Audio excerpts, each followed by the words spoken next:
the Crow's Nest. I'm Caroline. And I'm Ty, and today is Wednesday, October 26th, 2016. At this time, let us pause for a moment of silence.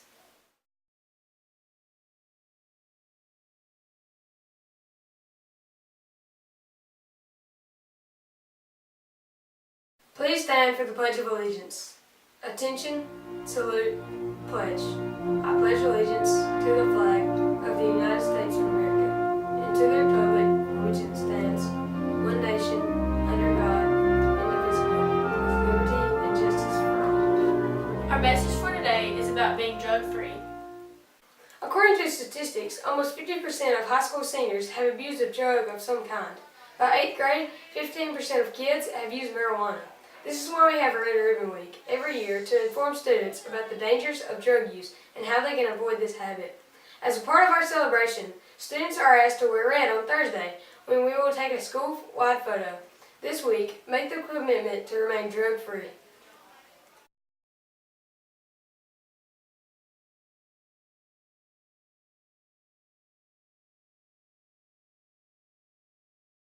For lunch today, our menu will be buffalo chicken, flatbread, or cheese sticks with sauce, potato wedges, corn, broccoli, salad, and a banana, or a grab-and-go meal.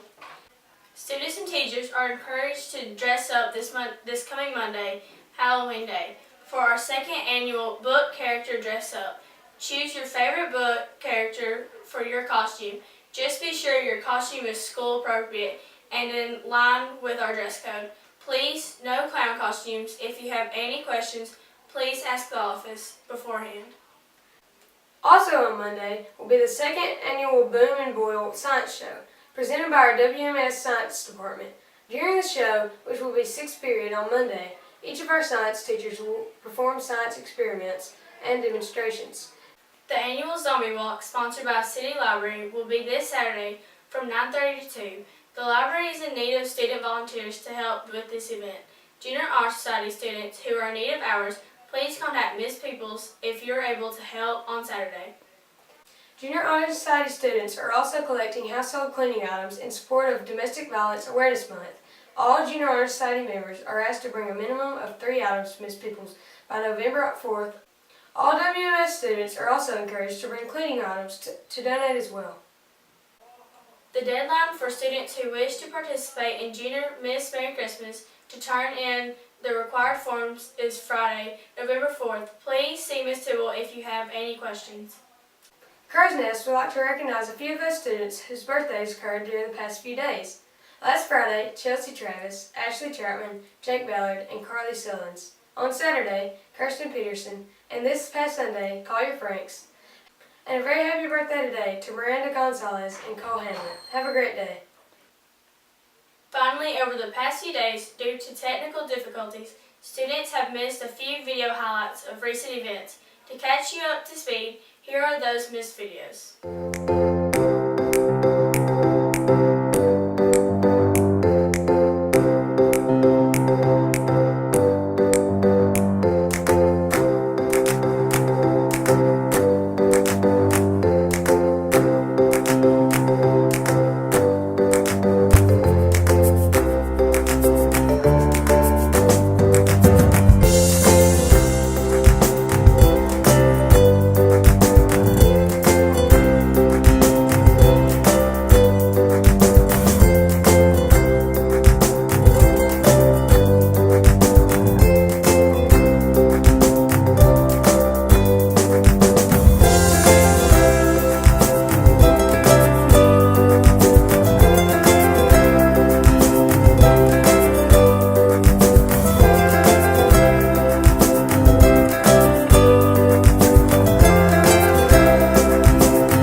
the view from the crow's nest. Enjoy your hump day.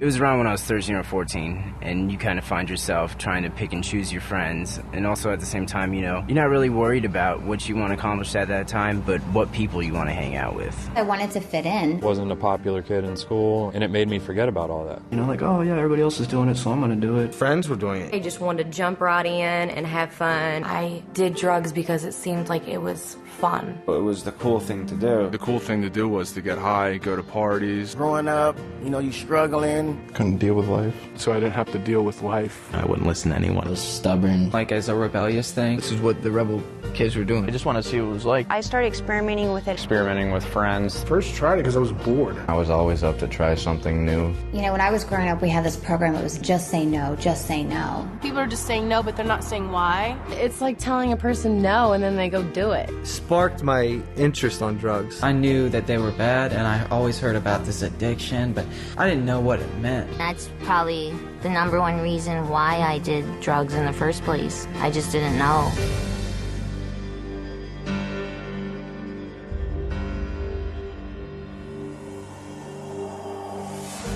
Drugs are everywhere. They're in magazines, movies, TV shows, you know, billboards. They're all over the place. You know, in the movies they make it look cool, but in real life it's not cool. It's a serious problem. And a lot of times they try to glamorize drugs, like make drug dealers or getting high look cool, but that's only in the movies. In real life, it's a whole different story. All drugs, whether we're talking about alcohol, marijuana, LSD, these are all essentially poisons. It would depend on the amount that you take. I mean, a lesser amount might just speed you up, make you feel really active. Stronger amount or stronger dosage would act as a sedative, make you slow, sluggish, tired. And even more amounts, it would kill you. You'd have an overdose. Every drug works in these stages. It's only really the amount needed to make the effect that's the difference from drug to drug. A person who's taking drugs, whether for physical pain or just to try and block off any sensations they don't want to feel, those sensations are actually just being pushed away and getting worse and worse. You're going to be totally numb and just not be able to feel anything. When you take drugs, the drug goes through your bloodstream, and later on in your life, that drug can, you know, come back up and into a flashback when you use the drug. You could have taken LSD one day and like a year down the road it could come back into effect and you can start hallucinating again. And it's not just LSD, it's every drug. So you can get hit with the effects of a drug even a long time after you stop taking them. Drugs definitely affect the mind. Everything you see around you is different than what's really going on.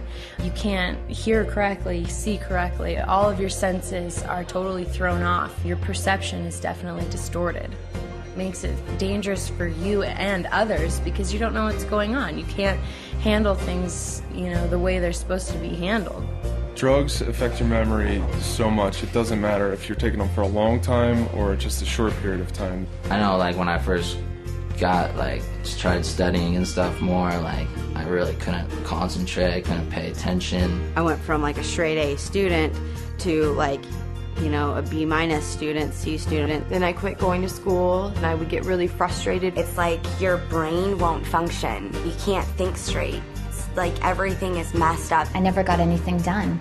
I would start on something and I wouldn't finish it. It just didn't happen. It was just unbearable. I couldn't deal with life at all. I couldn't get a job because I was like just out of it completely. My decisions were based off of, you know, what this drug is telling me to do rather than, you know, what I want to do. I got them from friends in school. 2 friends. A friend of mine. My older brother's friends. Bunch of girlfriends. Boyfriend. Ex-boyfriend. Older guy. My dad. My cousin. My brother. My older sister. Older kids. My buddy just said, you know, you can do it every once in a while, it'll be no problem. Told us it was going to be the best thing we've ever done. You can do it once, you'll be fine. It's not gonna hurt you, really. It's just a little pick-me-up. You can't get addicted to it. They said it's not something that you're going to be taking every day. It's just something that you can take when you want to have fun. Oh, this is gonna be a fun time. It's a fun drug to be on. Makes you easier to talk to girls. And they said it'll bring you up. It's gonna make you feel different. You're gonna like it. You're gonna feel good. It's all in your face. That's the thing to do. All it is taking a drug dealer's word for it. When you're trying to get someone hooked, you'll say whatever you can to get a customer. You're lying for them to believe you so you can make money. I would tell people it's fun, makes you energetic, makes you more likable. It's something, you know, people want to be around. I tell them whatever they wanted to hear in order to pick that first one up.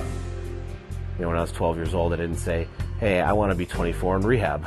I never said that to myself. You know, but that's what became true. You know, and I never thought about it when I was 13 years old. I started smoking pot. I was that kid that started out with marijuana and played around with certain party drugs, whatnot, and I told myself specifically that I would never do certain things, cocaine, heroin, and it only took a short time for me to finally accept it and be like, okay, I'll try that. I had no idea where it would lead me, to almost dying, to stealing, lying, cheating, ruining relationships. It didn't matter. I didn't get into sports. I didn't get into the clubs. I didn't even go to prom. Left me with living on the streets without a family, you know, and is that what I set out to be? No, you know what I mean? I was just set out to have a good time at college parties. The drugs robbed me of all the pleasure of life. The drugs took away my family. The drugs took away my girlfriend, my friends. I looked back on 5-6 years of my life and saw that all I had done is absolutely just ruined incredible opportunities that I had to have success and hurt all the people around me. It's not just something that's gonna affect tomorrow, it's gonna affect forever. You don't have to find out everything for yourself. You don't have to find out what a car accident experience is like. Do yourself a favor. Don't fall into the same footsteps as so many other people have. And realize that you could be the guy living under the bridge shooting heroin. You might think you won't get like that. None of us ever did, and we wound up in those same shoes. What I would tell people is just, I would give them my story. I would tell them my exact story. I would tell them my story. A story like mine. Insanity of my story. Ultimately, it comes down to their own decision making. You have to get the facts, check the statistics. Find out for yourself. Find out for yourself. Find out the actual truth of what these are and what they're going to do to your life. I would just say to anybody, you know, if you're going to do something, you know, if you're really going to do something, go educate yourself on it beforehand. I think there's a lot of truth in that.